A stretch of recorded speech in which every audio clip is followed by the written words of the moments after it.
Sebelum kita berdoa, mari kita terlebih dahulu meluangkan waktu sejenak untuk mendengarkan firman Tuhan. Lalu kita akan berdoa bersama. Sebagian dari kita telah berjalan bersama Yesus selama bertahun-tahun, melewati musim sukacita dan musim duka, melalui momen iman yang besar dan saat-saat penuh keraguan. Sementara yang lain baru saja memulai perjalanan ini. Masih belajar apa artinya mempercayai Tuhan, masih menemukan betapa dalam kasih-Nya dan bagaimana Dia memimpin kita.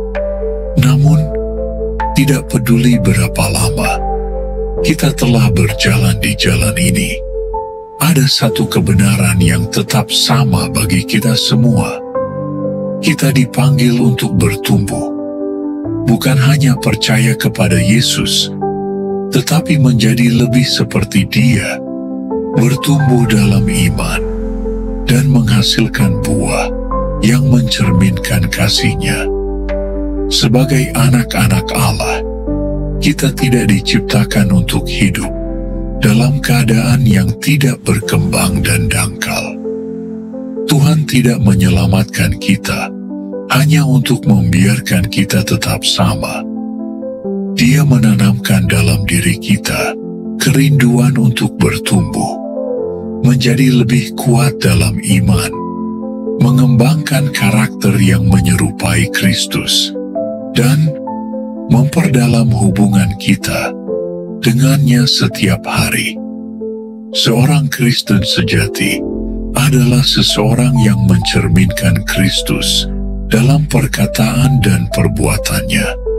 Seseorang yang kasih-Nya nyata, imannya aktif, dan hatinya berdenyut untuk hal-hal dari Tuhan. Tetapi bagaimana kita tahu jika hidup kita benar-benar menghasilkan buah? Yesus menjawab pertanyaan ini dalam Matius 7 ayat 16. Dari buahnya lah kamu akan mengenal mereka. Buah adalah bukti nyata, terlihat dalam sikap, tindakan, dan hubungan kita. Itu adalah cerminan dari apa yang terjadi di hati kita. Hidup yang diserahkan kepada Yesus akan mulai menunjukkan tanda-tanda transformasi, bukan kesempurnaan, tetapi kemajuan. Alkitab memberikan bimbingan yang jelas tentang hal ini. Dalam 2 Korintus 5 ayat 10, kita diingatkan bahwa kita semua harus menghadap takhta pengadilan Kristus, supaya setiap orang menerima balasan sesuai dengan yang telah dilakukannya, baik atau jahat. Ayat ini bukan untuk menakut-nakuti kita, tetapi untuk membangunkan kita bahwa hidup kita berarti. Apa yang kita lakukan, bagaimana kita mengasihi, dan bagaimana kita melayani, semuanya diperhitungkan. Setiap tindakan ketaatan, setiap momen kesetiaan, setiap pengorbanan bagi kemuliaan Tuhan, suatu hari nanti akan diakui oleh Kristus sendiri. Bahkan sebelum kita lahir, Tuhan sudah memiliki rencana bagi kita. Efesus 2 ayat 10 mengatakan, karena kita ini buatan Allah, diciptakan dalam Kristus Yesus untuk melakukan pekerjaan baik yang dipersiapkan Allah sebelumnya, supaya kita hidup di dalamnya. Kita tidak ada di sini secara kebetulan. Tuhan menciptakan kita dengan tujuan untuk membawa terang ke tempat-tempat gelap dan melakukan kebaikan yang mengarahkan kembali kepadanya. Pertumbuhan bisa lambat dan buah bisa membutuhkan waktu untuk muncul. Kadang-kadang kita menabur benih dan seolah-olah tidak melihat hasilnya. Tetapi jangan menyerah. Teruslah menanam. Teruslah mengasihi.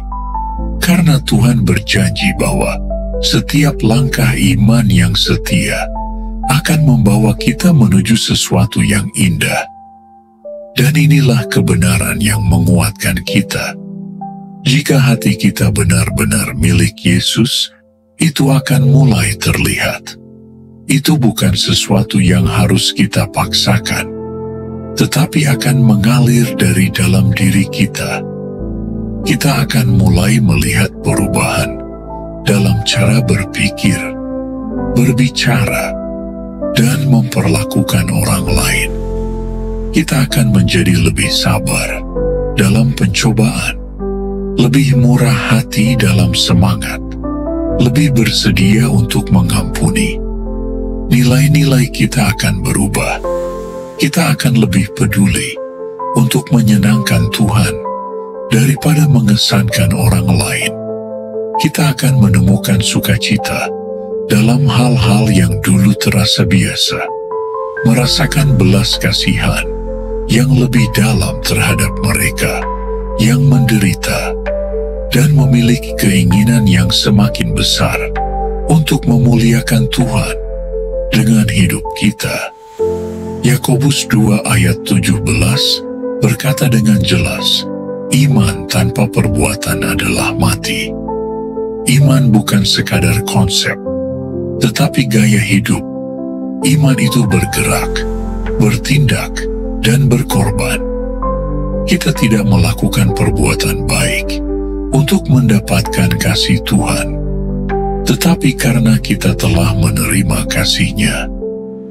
Kasih karunia mengubah kita, dan ketika kita telah merasakan belas kasihan Tuhan, kita tidak bisa tidak membagikannya kepada dunia. Seperti yang dikatakan Rasul Yohanes dalam 1 Yohanes 4:19, kita mengasihi karena Allah lebih dahulu mengasihi kita. Kasih Tuhan adalah bahan bakar untuk segalanya. Itu yang memberi kita tujuan, yang mengirim kita ke dunia dengan belas kasihan, yang membuat kita efektif. Bukan bakat kita, bukan pengetahuan kita, tetapi penyerahan kita kepadanya.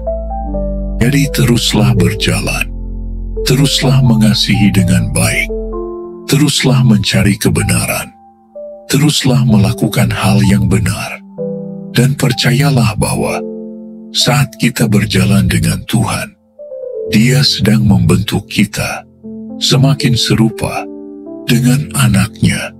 Sekarang, mari kita berdoa bersama. Bapa Surgawi, terima kasih telah menyelamatkanku. Terima kasih karena Engkau tidak meninggalkanku dalam kegelapan, tetapi memanggilku keluar dan membawaku ke dalam terang kasih-Mu. Engkau telah menukar rasa bersalahku dengan anugerah-Mu, rasa maluku dengan belas kasihan-Mu, dan kematianku dengan hidup yang kekal. Tuhan, aku ingin hidupku mencerminkan kasih karunia-Mu yang besar. Jangan biarkan aku menyia-nyiakan hidup ini. Biarlah setiap langkahku menjadi kesaksian bagi kemuliaan-Mu. Yesus, aku mengundang Engkau dalam setiap aspek hidupku, pikiranku, keinginanku, rencanaku, ketakutanku, pekerjaanku, dan istirahatku. Tidak ada yang tersembunyi dari-Mu. Datanglah dan pimpin aku dalam segala hal. Tuhan, Engkau mengenalku lebih dari siapapun. Engkau tahu di mana aku kuat dan di mana aku lemah. Engkau tahu kapan aku ragu dan kapan aku takut. Tetapi bahkan dalam kelemahanku, Engkau tetap mengasihiku. Ajari aku untuk mempercayaimu, bukan hanya ketika aku mengerti rencanamu, tetapi juga ketika aku tidak mengerti. Aku tidak ingin hidup terputus darimu.